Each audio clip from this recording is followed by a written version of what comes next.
आइए हम जानते हैं कि जीवामृत का निर्माण कैसे होता है।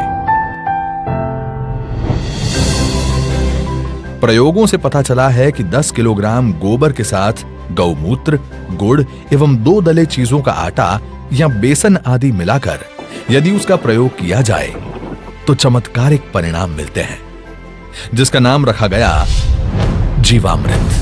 जीवामृत निर्माण के लिए जरूरी सामग्री देखते हैं। 10 किलोग्राम देसी गाय का गोबर, 8 से 10 लीटर देसी गाय का मूत्र, 1.5 से 2 किलोग्राम गुड़, 1.5 से 2 किलोग्राम बेसन, 180 लीटर पानी, मुट्ठी भर पेड़ के नीचे की मिट्टी। आसानी से उपलब्ध इन सामग्री से जीवामृत बनाने की विधि भी इतनी सरल है कि कोई भी किसान इसे अपने आप बना सकता है।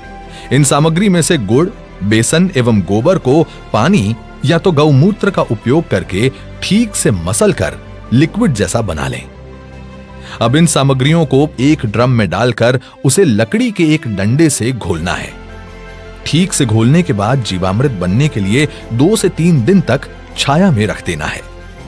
प्रतिदिन सुबह और शाम घड़ी की सुई की दिशा में लकड़ी के डंडे से 2 मिनट तक इसे घोलना है और जीवामृत को बोरे से ढक देना है।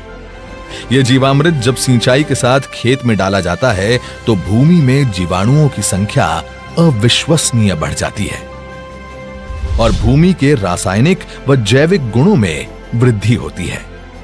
जीवामृत को महीने में 2 बार या 1 बार उपलब्धता के अनुसार 200 लीटर प्रति एकड़ के हिसाब से सिंचाई के पानी के साथ दीजिए।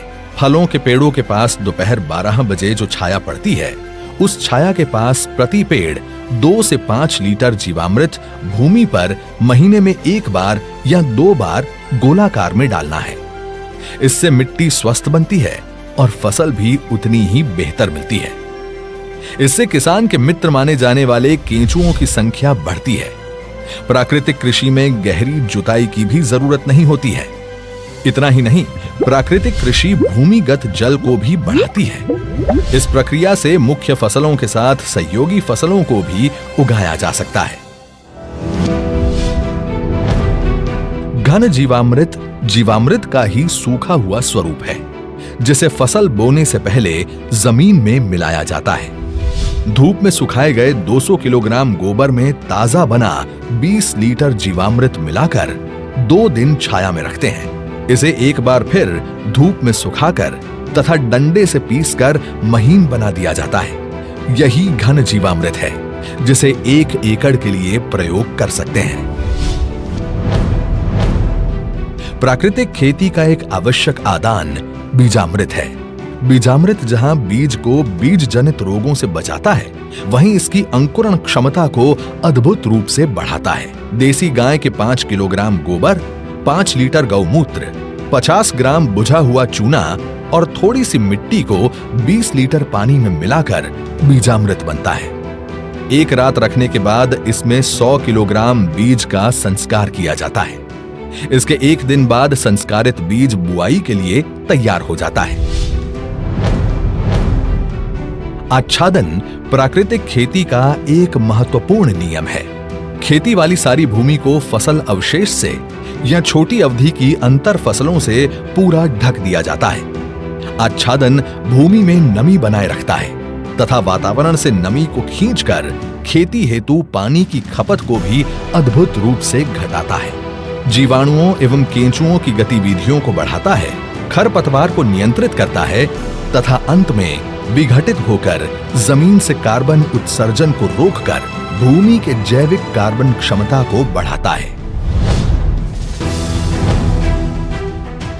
इस कृषि विधि में वापसा निर्माण भी एक महत्वपूर्ण प्रक्रिया है, जिसमें भूमि में हवा और नमी का बराबर संतुलन बनाया रखा जाता है।